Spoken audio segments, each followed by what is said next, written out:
Here we go. Recording's in progress, which means, oh man, I really have to behave myself now. Okay, so I wrote down a list of listing skills that separate you from the competition. Now, let me preface this. These are some things you've definitely heard before, no doubt about it.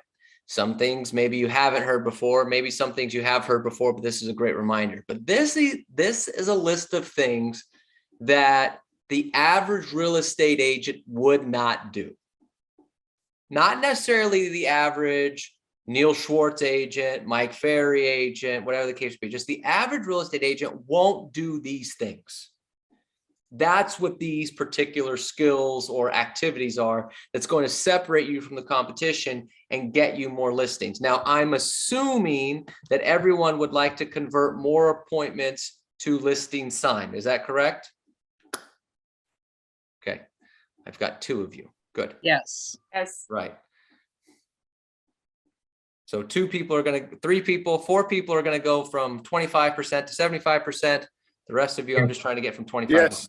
Great. Okay. All right. Make us a I just want to make sure you're paying attention. Look, as an expressive, I don't need an audience, but it's nice to have one. Okay. All right. So here we go. So again, this is just the average agent, the average real estate agent. I'm not even talking about the below average agent that, is also a full-time mechanic, but happens to sell a house every so often, or, the hairdresser that happens to sell a house, the Uber driver, whatever the case may be. I'm talking about the average 3 to 4 unit agent. What they're going to do on a listing presentation, they get a listing. What they're going to do is they're going to, okay, listings at 3:30 on Thursday. Great.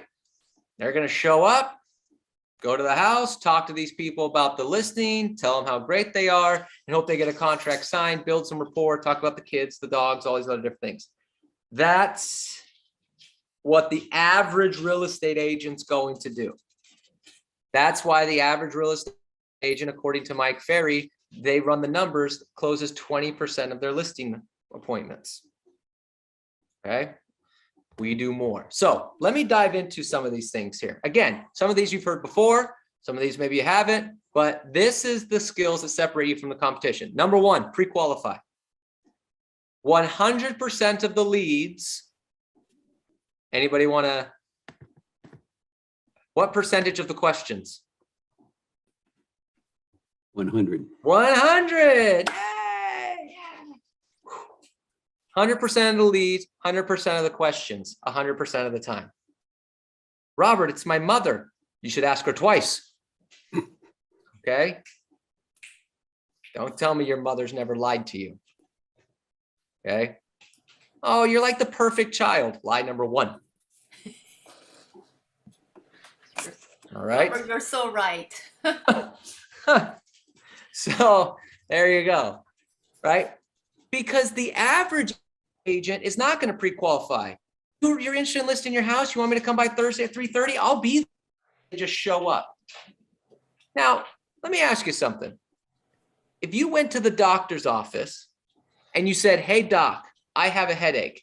And they said, oh, take these pills, have yourself a night.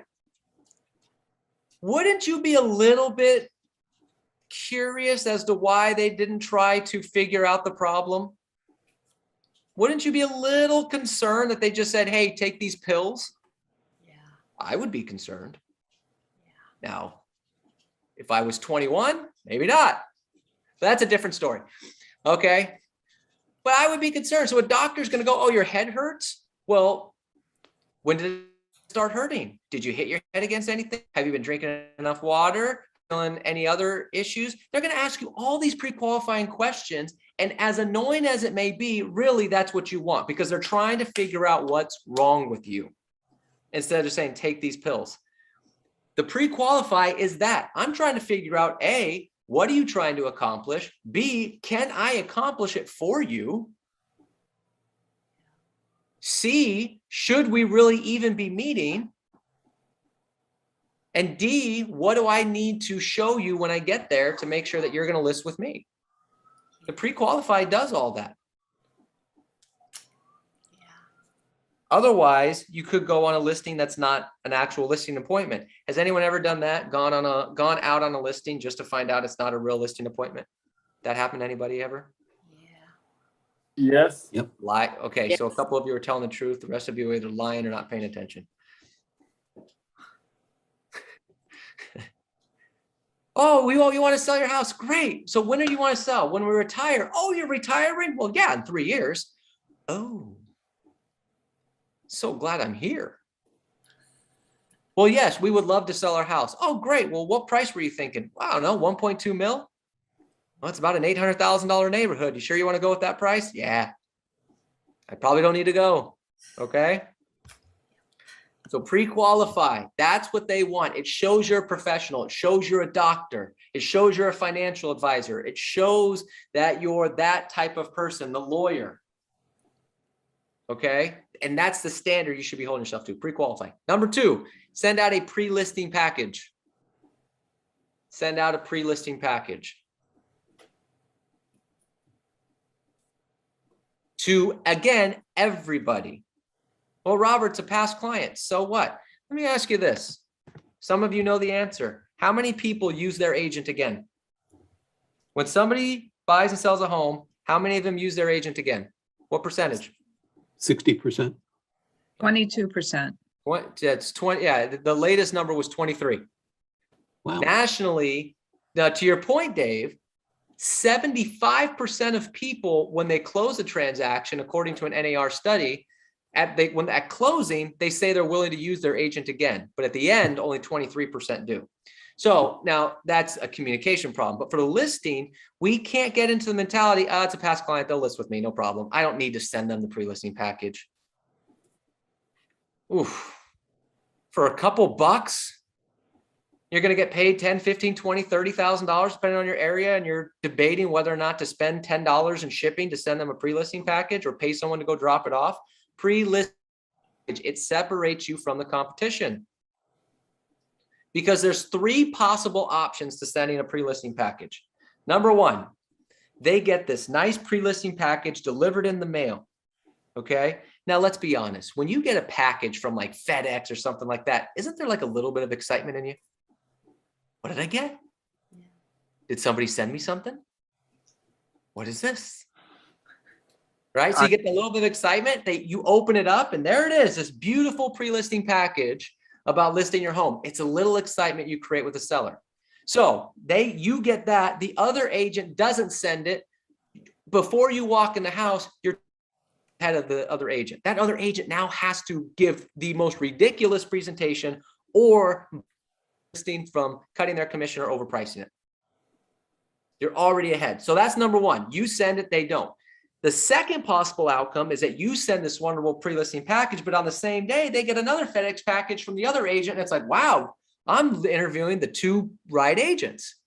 So you're going in, you're even. Okay.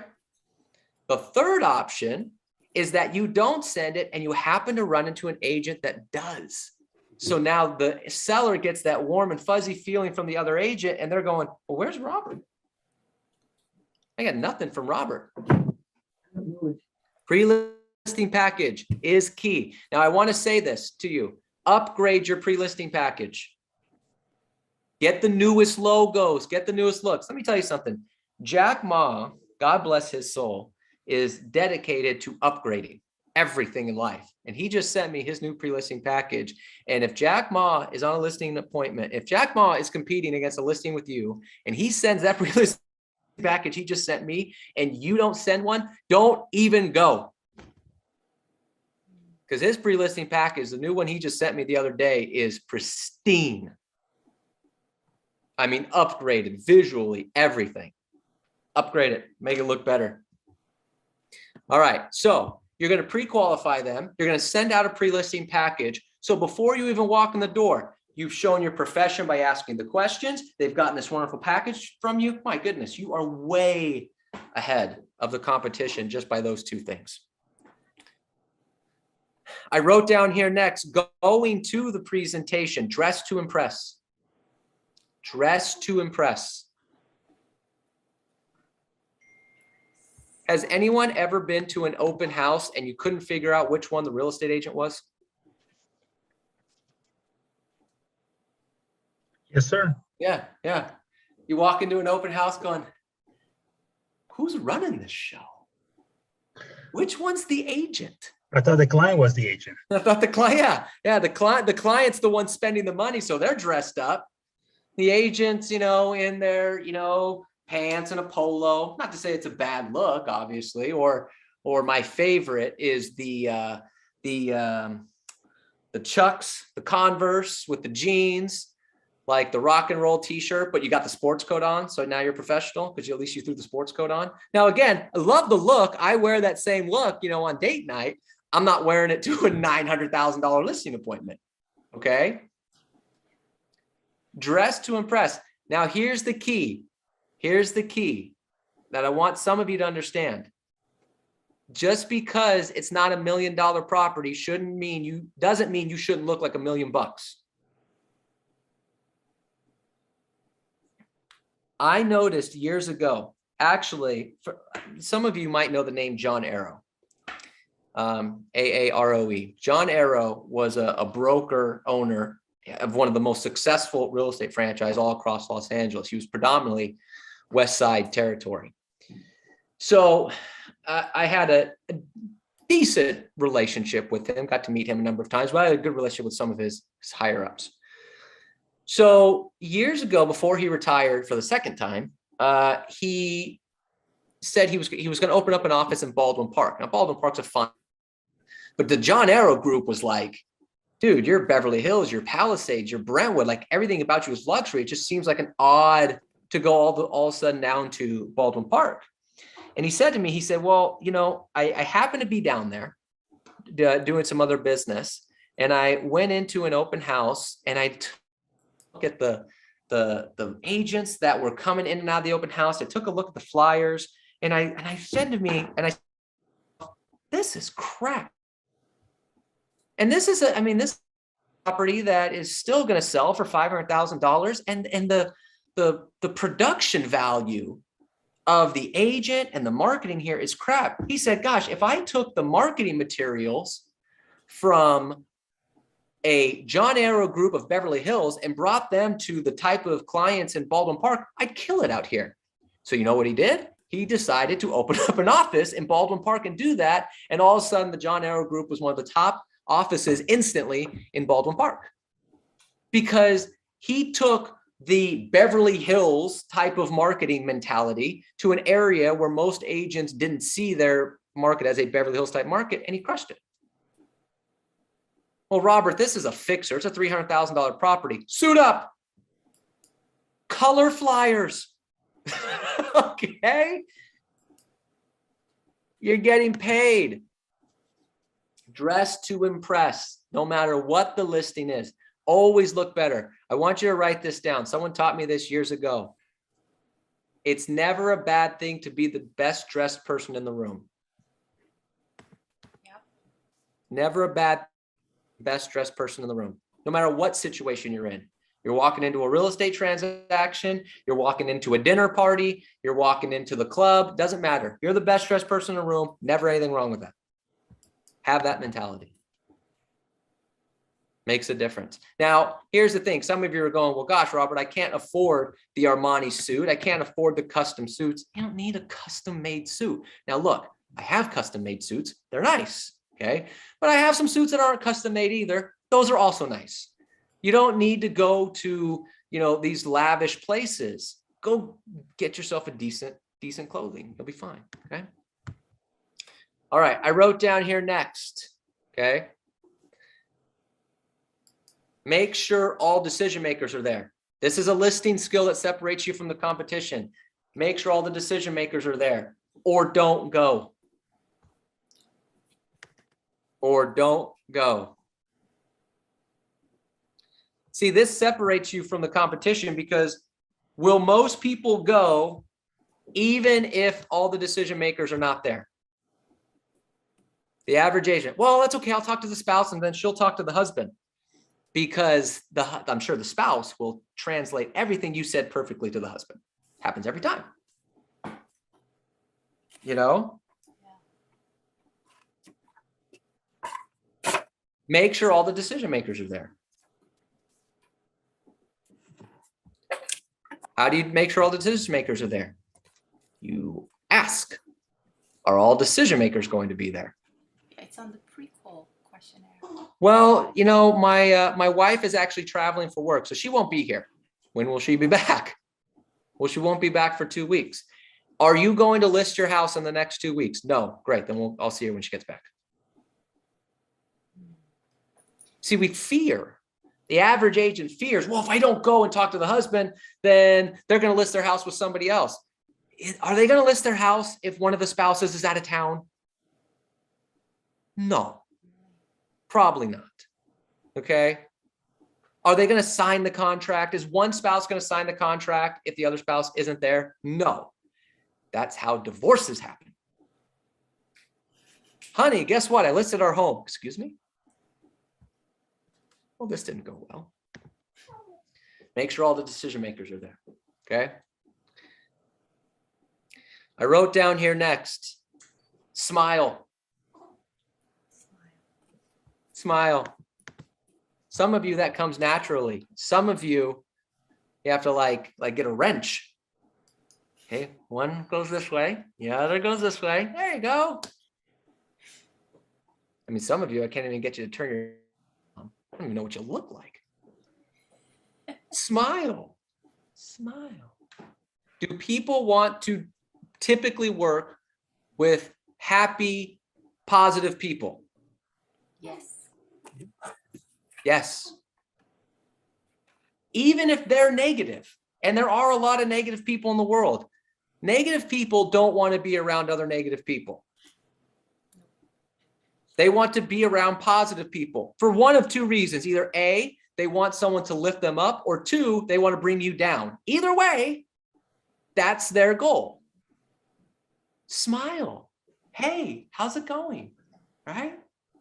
Smile constantly the whole time. Most people don't smile enough, and that's why they don't get the listings. This is what separates you from your competition. Okay. I wrote down here next, keep saying their name and keep saying their motivation. Hearing their name. Even the most basic name. Robert is not an exciting name. It's been around for a long time and millions of people have it. But if you come to a presentation and you say, so Robert, I'm so excited about getting your home on the market to get it sold. Do you mind if I take a quick look around? Robert, your house looks amazing. Very good. Hey, so Robert, I wrote down 3 real important questions for you. So Robert, at the end of our presentation, one of 3 things is going to happen. I'm totally engaged because you keep saying my name. Yeah. And then keep going back to their motivation. Now, oh, that's right. And you're moving down to the Pacific Palisades, right? Right. Okay, great. That sounds exciting. Now, we could list this home, $750,000. And you said you had to be in the Palace. You want to be in the Palisades by 3 months, right? Right. Okay. Keep going. Keep talking about their, keep saying their name, their motivation. It creates emotion. People act on emotion. Okay. And it keeps them engaged too. Is it difficult to get someone to sign a contract if they are not engaged? If they're not engaged, it's very difficult to get them to sign a contract. One of the ways you keep them engaged is by saying their name and saying their motivation. Keep saying their name, keep saying their motivation. Would it matter using their last name? What's that? Their first name or last name doesn't matter? I mean, No, I don't think it really matters. I guess it just depends on their preference. But it doesn't really matter. Most agents don't say the name. Most agents say I a lot. Well, that's great. You know, I'm so excited about looking at your home. Oh, your home looks great. I can't wait to do this. I do this. I'm this. I'm this. They don't say the other person's name. They say their name a lot. Yeah. Say their name, their motivation. This is what separates you from the competition. Good point. I wrote down here next, energy. Mike Ferry 101. Energy and enthusiasm will beat just skills almost every time. Energy and enthusiasm will beat just skills almost every time. Energy. Now, I say this every time I talk about energy. I don't want you to be me. That's a lot of energy.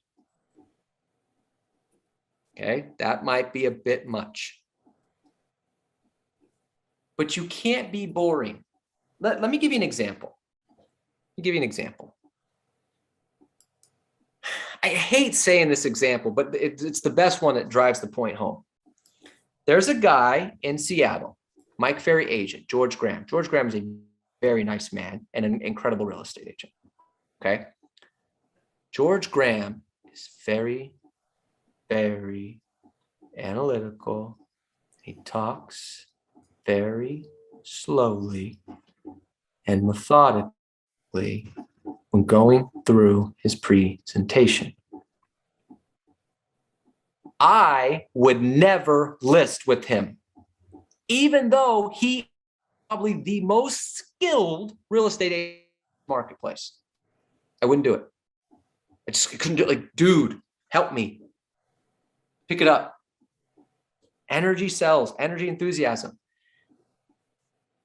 How do I know energy sells? Now that's an example. Let me give you the example of how I know energy sells. Anthony Robbins, Tony Robbins. What is something that Tony Robbins is famous for making people do at his retreats? Does anybody know? Firewalk. Where he walks on the coals. Yep. Where they walk on the coals. Now, I want you to picture a situation. Tony Robbins gets people to take their shoes and socks off and walk their bare feet across hot coals. That makes no logical sense to do. But Tony Robbins goes, all right, Robert, this is it. This is your moment. You're going to do this. You're going to walk on this. It's going to change your life. It's going to make so it's going to turn. And you go, yeah. And you walk across those coals. Now imagine if Tony Robbins did this. All right, Robert. So here's what I want you to do. I want you to take your shoes off. I want you to take your socks off. I've laid out some flaming hot coals here. And I want you to walk across it. And it's going to be exhilarating. I'm not walking across those coals. Like, no, you crazy? That's how I know energy sells. That's the best example I can find that energy sells. You could get people to walk across hot coals in their bare feet. Most real estate agents don't do that. Most real estate agents are stiff. Oh, I'm so excited. Get in your home. There's no energy. There's no enthusiasm, no smiling. This is what separates you. Energy, enthusiasm, smiling. Get it? All right, I wrote down here next. Now, this is really part of the stuff here next is part of the presentation, right? Is have a specific plan of action. Now, for some of you, this is very basic. It's your plan of action. Could be your Mike Ferry 18-point plan of action. Could be a 25-point plan of action, 33-point plan of action, a 21-point plan of action. Doesn't matter. Have a specific plan of action. The average real estate agent is vague. What do I mean by vague? Oh, we're going to do a ton of marketing. The hell does that mean? We have a giant database that we're going to get in touch with. We know a bunch of investors. We're going to send your property out to a lot of people. It's like vague stuff. We're going to get you exposed, your property exposed everywhere. This is stuff. This is what I hear. This is what an average real estate agent does. People don't want vague. They want specifics. Even expressives want specifics. I'm an expressive. Don't tell me that you're going to do a bunch of marketing. Where? To who? And what is a bunch to you? Because a bunch to you might not be a bunch to me. A specific plan of action. All right, here's what we're going to do first. I'm going to send this out to all the agents in my company. It's going to go on the company hot list email. That's 200 of the top real estate agents in the area are going to see this listing right away. Maybe they have a buyer for it. I'm also going to make 15 contacts a day, 5 days a week, calling people around your neighborhood, trying to see if they know a buyer. That's 75 contacts in the first week. And what I'm also going to do is I'm going to send it out to everybody in my database. I have 250 people, past client centers of influence. They're my biggest source of business. I'm going to email them your listing, see if they know a buyer. That's specific. That's what gets people engaged, not the we're going to do a bunch of marketing stuff. Specific plan of action of what you're going to. I wrote down here next, have a copy of your schedule at the presentation, or maybe even in your pre-listing package, a copy of your schedule. Now, that means you have to have one. We'll get to that. Put a copy of your schedule in there. Do you think other real estate agents put a copy of their schedule in their package or hand it to the seller? Do you think they do that? Why do you think most real estate agents don't give a copy of their schedule to the seller? Because they don't have one. They don't have one. Is real estate typically their biggest financial transaction? Yes. Yes. For your biggest financial transaction, wouldn't it be nice to work with someone who has a set schedule like a regular business person and not someone who's just an independent contractor who can just go and come as they please? I'm not selling a pen. It's $1 million house. I don't want some just go and come as you please type of person. Send them a copy of your schedule. Send them a list of all the affiliates that are going to be involved in the transaction, including their phone numbers and emails, meaning that here's the title rep that we're going to use. It's John Smith from ABC Title. Here's his phone number. Here's his email. So if you get a call from him, that's who he is.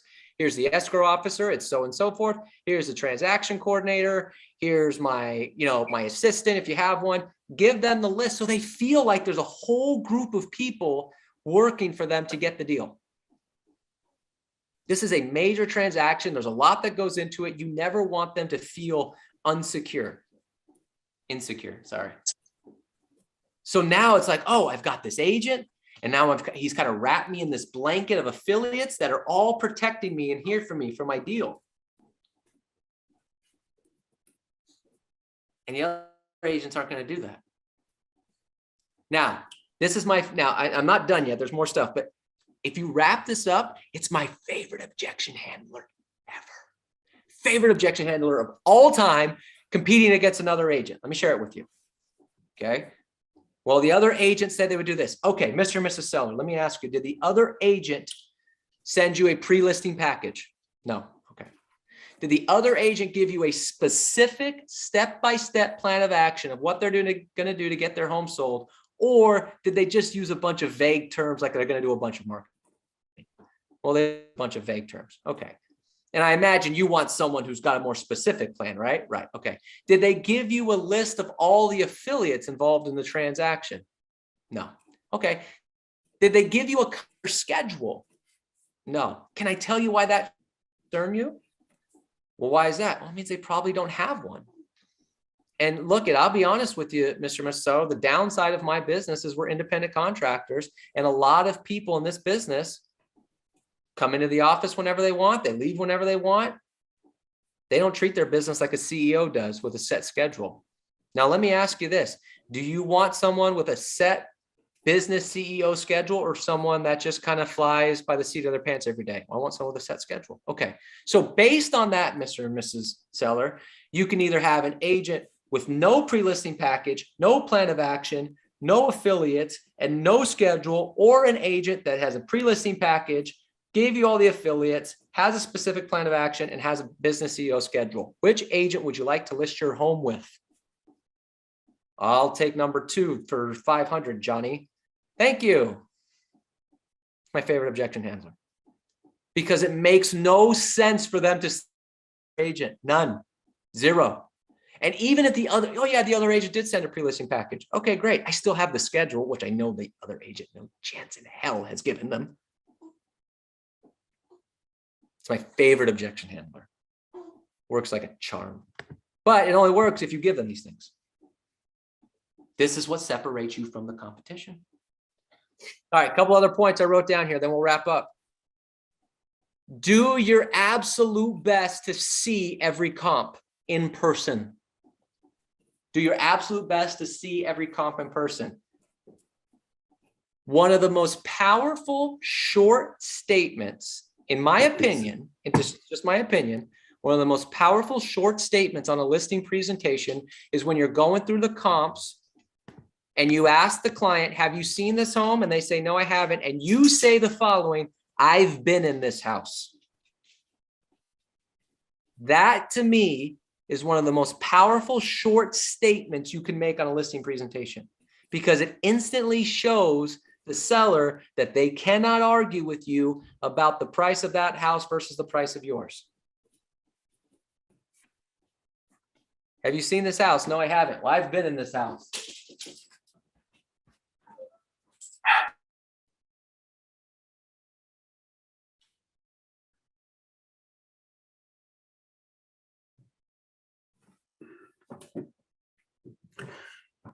Know the neighborhood.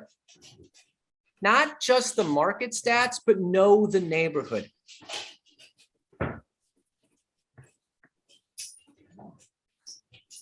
Most agents just show up to the house. Okay, here's the price. Let me sell it. But if you can know the neighborhood, where you know the school district is important for this particular listing, you know that there's something that's being built or something that's being torn down, or there's a new law that's going into place. There's something that's going on in the neighborhood. What if you know what type of demographic the neighborhood is, so you could cater your presentation around that? Give you an example.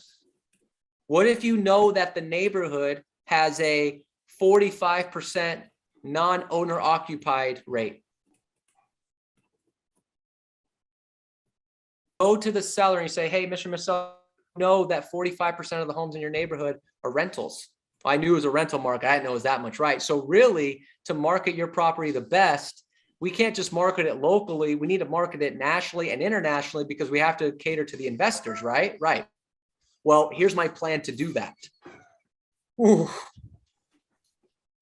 The average going to do that, they're just going to say, look at my plan, look how great I am. You just gave them some facts about their neighborhood and how you're going to cater your presentation to that. That's huge. So know what's going on. Know the demographics. Know the type of people that are going to buy in that neighborhood, and then customize that as part of your presentation. You could go online, Google stuff like that for each city and find that kind of stuff out. Okay. I wrote down here next, have some graphs or some charts regarding the market stats. InfoSparks is the best. I'm not going to go into InfoSparks right now. I'll do that another time if you need more help with that. But if you can show them the market stats and trends and some sort of graphs, it makes it easier for you to price property, and it shows you that you're an expert compared to the average agent that's just going with an MLS printout of some comps. It's huge. See, my dog agrees.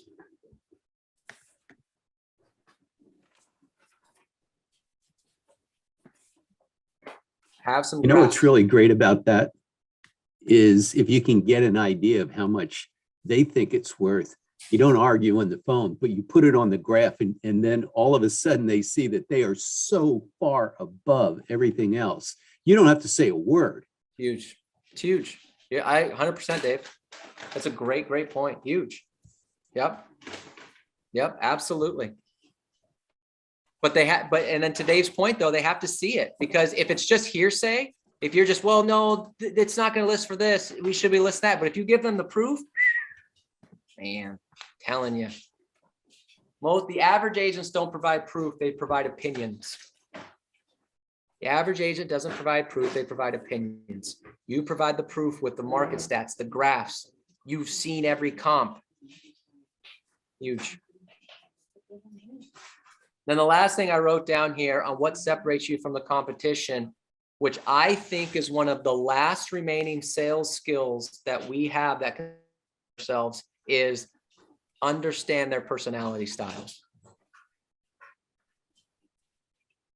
If you want to separate yourself from the competition, one of the last remaining sales skills that can really do it is understand their personality style, and then cater your presentation to to that specific thing. If you don't know personality styles, that's okay. Actually, Monday, I'm on 12/15 Monday, I'm doing personality styles 101. I do personality style classes all the time. That's one of my things. But if you can understand their personality style and cater your presentation to that, huge. Let me give you an example. We'll wrap up with this. The average agent walks into the house. Oh, Jay, John, Jane, oh, we're so excited. Oh, thank you so much for having me over. Appreciate it. Oh my gosh, this is so cool. And they're talking the way they normally talk. What if I could find out their personality style? And we'll do this on Monday. I'll go over how you can identify that.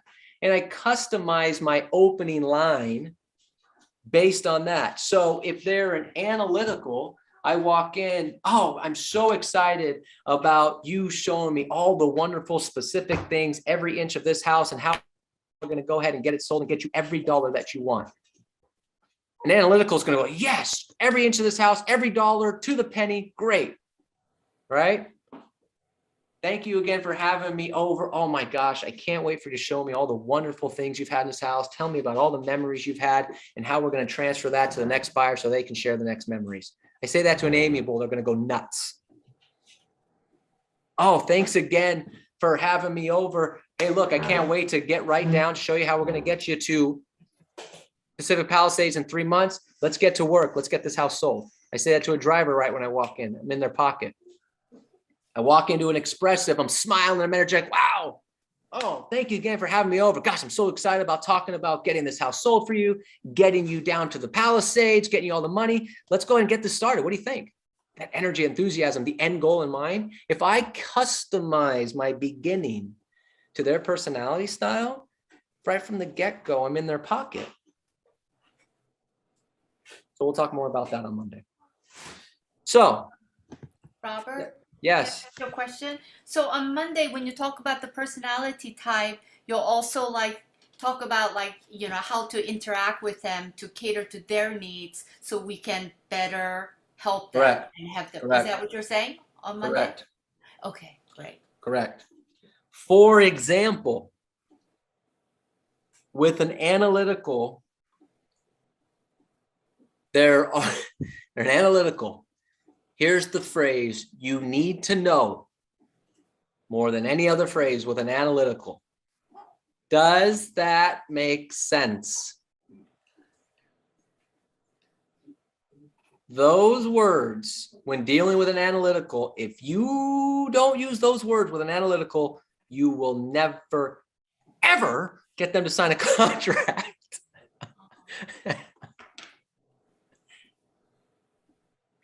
Does that make sense? Because They will not move on to the next point if it doesn't make sense yet. And by that point, if you've moved on, you've lost them. It's over. So you go through the comps. You're at comp number 1. This house is a little bit better than yours. As you can see, it's 3 bedrooms, 2 bathrooms, blah, blah, blah. Okay. Okay, let's go to comp number 2.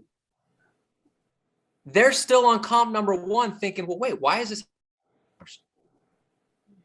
Now you're on comp number 2 talking about how this house is the same as yours. Then you're on comp number 3 and you're talking about how their house is better than this. And they're still on comp 1, annoyed, not sure why you said that comp was better than their house. It's over. Game over. Not going to get the listing. But if at the end of comp number 1, I asked them, does that make sense?